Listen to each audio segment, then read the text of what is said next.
Skip it up and that up. What's going on, ladies and gentlemen? This is Rich of Review Tech USA, and to all the weirdos out there that still have cybersex, this could be the woman on the other end.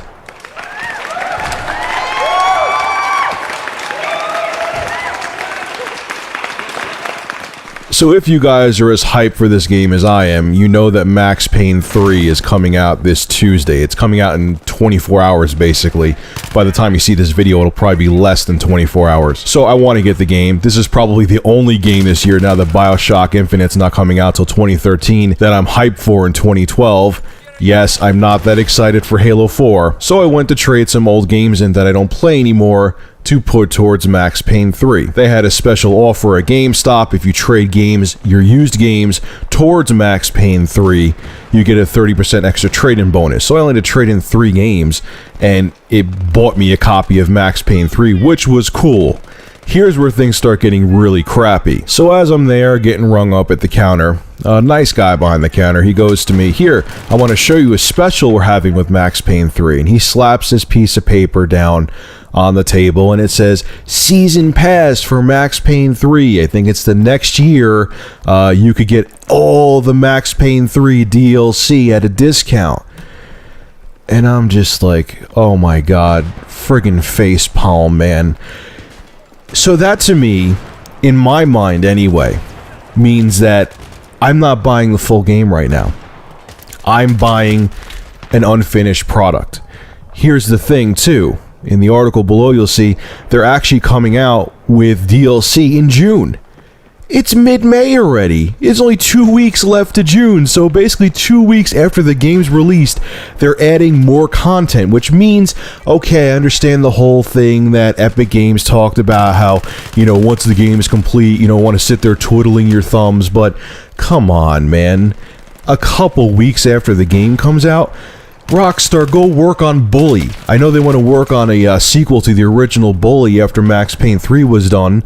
Stop shoving DLC down my throat. And it really makes me feel like I'm getting ripped off because I'm spending this $60, which is already a lot of money. And I didn't spend it. I traded in old stuff to get it, but you get the point. And I know that unless I get that extra $30 season pass, that I'm going to be missing out on pieces of the game. I know for a fact that in a couple weeks, you need the DLC. They know that too. I mean, Activision does the same thing with Call of Duty. Well, you don't really have to get it, but, you know, if you do, you'll have more maps. It'll give you a more full Call of Duty experience, because I'm talking about COD right now. But you damn well know, I think I talked about this before, if you play COD and you don't download all the map packs, you end up playing like 3 friggin' maps in the game. It's ridiculous. So you have to get the DLC. They know this, and you know what, on top of it, people?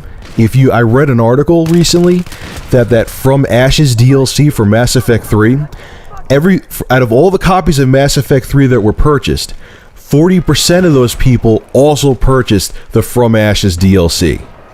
Do you think there's any incentive for these companies to stop doing day one DLC, even though it's a total ripoff and makes me feel like I'm purchasing an unfinished product?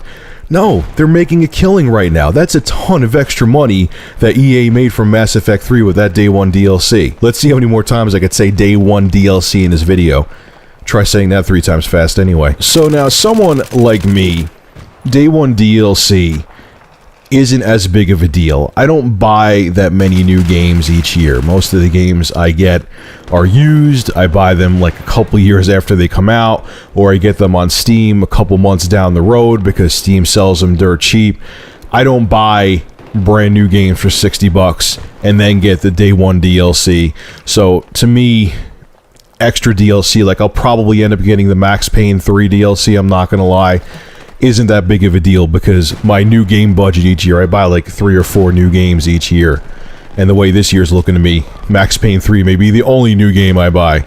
Well, I bought Sniper Elite V2, but that was a mistake. But to people who always go out and buy new titles, this is going to hurt your wallets, man. It's not going to go anywhere. And when they get huge returns like they did with Mass Effect 3, they're going to have an even bigger incentive to do day one DLC because they know people are going to buy it. So my question to you is, if it's a game you really enjoy, if it's a game you're really hyped about like I am for Max Payne 3, will you go out and get the day one DLC? Even if you think it's complete BS, because let's face it, even me, I've done this. You complain about something, you're angry about something, you want to boycott it and fight the system, but once a game comes out or anything comes out that you're really hyped about, you'll get those extra accessories, you'll get that day one DLC with it, and put money in the developer's pockets. Or will you actually be that person that stands his or her ground and say, no, even though I really am looking forward to this title that's coming out, this game that's coming out, I'm not going to purchase day one DLC. I think it's BS. It's not happening.